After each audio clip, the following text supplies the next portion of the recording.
بسم اللہ الرحمن الرحیم۔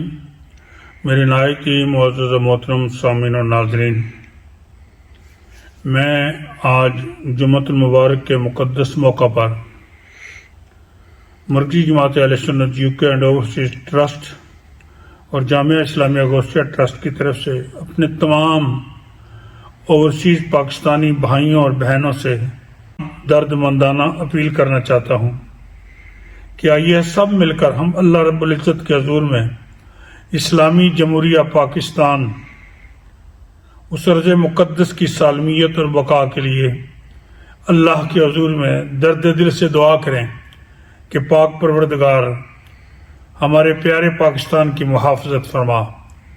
میری اور آپ کی سوچ ہونی چاہیے کہ پاکستان سب سے پہلے ہے۔ اگر پاکستان ہے تو ہم ہیں۔ اگر خدا نخواستہ پاکستان پر کوئی مشکل وقت آ جاتا ہے تو اس میں ہمارے لیے سب سے بڑی مصیبت ہوگی۔ اللہ تعالیٰ کے حضور میں دعا بھی کریں اور اپنے بہن بھائیوں سے یہ اپیل بھی کریں کہ ہمیں اپنی سوچ اور فکر کو بدلنا ہوگا۔ ہمیں پاکستان کو ایک امن اور سلامتی کا ملک بنانا ہوگا۔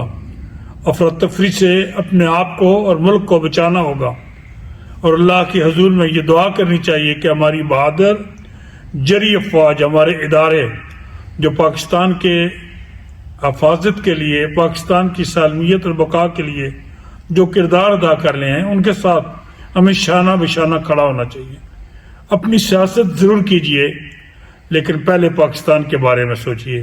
اللہ تعالی ہم سب کو ایک محب وطن پاکستانی ہونے کی حیثیت سے مل کر پاکستان کے لیے کام کرنے کی توفیق عطا فرمائے۔ ربنا تقبل منا انک انت السمیع العلیم وتب علینا انک انت التواب الرحیم۔